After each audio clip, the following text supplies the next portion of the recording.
আমরা দ্বিতীয়বার স্বাধীন হয়েছি। বাংলাদেশ একটি স্বৈরশাসক মুক্ত দেশ হয়েছে।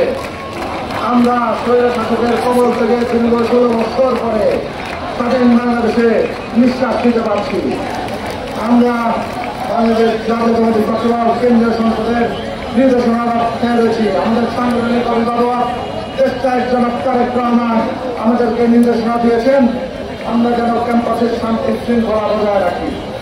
আমরা সাধারণ শিক্ষার্থীদের উপস্থিতি নিশ্চিত করার জন্য কাজ করে যাচ্ছি নিরলসভাবে। আমরা প্রত্যেকটা অভিভাবককে নিশ্চিত করতে চাই আপনারা আপনাদের সন্তানকে নিশ্চিন্তে ক্যাম্পাসে পাঠান, বিশ্ববিদ্যালয় কলেজে পাঠান। তাদের সুরক্ষার জন্য বাংলাদেশ জাতীয়তাবাদী ছাত্রদল রয়েছে। ইনশাআল্লাহ প্রত্যেকটা শিক্ষার্থী প্রত্যেকটা ক্যাম্পাসে শান্তিপূর্ণভাবে তাদের শিক্ষা কার্যক্রম চালিয়ে যেতে পারবে। সমস্ত শিক্ষকদেরকে সাংবাদিক ভাইদের মাধ্যমে আমরা জানাতে চাই তারা তাদের শিক্ষা কার্যক্রম স্বাভাবিকভাবে চালিয়ে যাবে।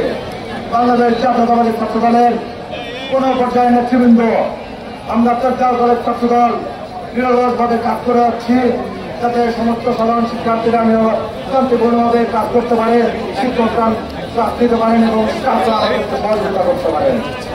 আমরা আমাদের হল নিরাপদ রেখেছি। সাধারণ শিক্ষার্থীরা হলে প্রবেশ করবে, তাদেরকে আমরা স্বাগত জানাচ্ছি। ছাত্রদল ক্যাম্পাস দখল করে না, সেই সংবাদটা বাংলাদেশ জাতীয়তাবাদী ছাত্রদল এবং সরকার কলেজ ছাত্রদল সাংবাদিক ভাইদের মাধ্যমে আমরা সমগ্র বাংলাদেশকে জানিয়ে দিতে যাচ্ছি। আপনারা এসে দেখে যান দেশদাও কলেজ ছাত্রাবাস সম্পূর্ণ খালি রয়েছে। যেখানে সাধারণ শিক্ষার্থীদেরকে আমরা আহ্বান জানাচ্ছি, আমরা ছাত্রাবাসে তাদেরকে আহ্বান জানাচ্ছি তারা ছাত্রাবাসের দিকে তাদের শিক্ষা কার্যক্রম চালিয়ে যাবে। সংগ্রামী উপস্থিতি, সর্বশেষ আপনাদেরকে ধন্যবাদ জানাচ্ছি। আপনারা দীর্ঘ আন্দোলন সংগ্রামের মাধ্যমে আবার একটি স্বাধীন রাষ্ট্র আমাদেরকে উপহার দিয়েছেন, স্বৈরশাসকের কবল থেকে মুক্ত করেছেন। আমরা আগামী প্রজন্মকে বলতে পারবো আমরা বর্তমান এই স্বৈরশাসক মুক্ত স্বাধীন দেশের একটি নাগরিক এবং স্বাধীনতা অর্জন করেছি আমরা বাংলাদেশ জাতীয়তাবাদী ছাত্রদল।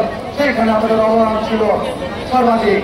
আমরা অগ্রণী ভূমিকা পালন করেছি এই স্বাধীনতা যুদ্ধে। আমরা ছিলাম বীর সিপাহীর যারা শহীদ হয়েছেন তারা তাদের রুহের আত্মার মাগফিরাত কামনা করছি এবং আমাদের নিকট প্রার্থনা করছি আল্লাহ তাআলা যেন তাদেরকে শহীদ মর্যাদা দান করেন। সর্বশেষ আমি আমার সমস্ত ছাত্রদল ভাইদেরকে আন্তরিকভাবে ধন্যবাদ জ্ঞাপন করছি।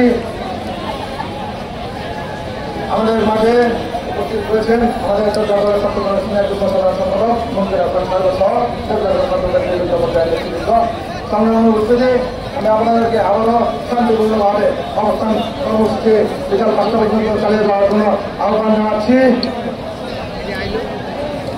শহীদ প্রেসিডেন্ট জিয়াউর রহমান অমর হোক, দেশনেত্রী বেগম খালেদা জিয়া জিন্দাবাদ, তারুণ্যের অহংকার, আগামীর রাষ্ট্রনায়ক দেশনায়ক জনাব তারেক রহমান জিন্দাবাদ।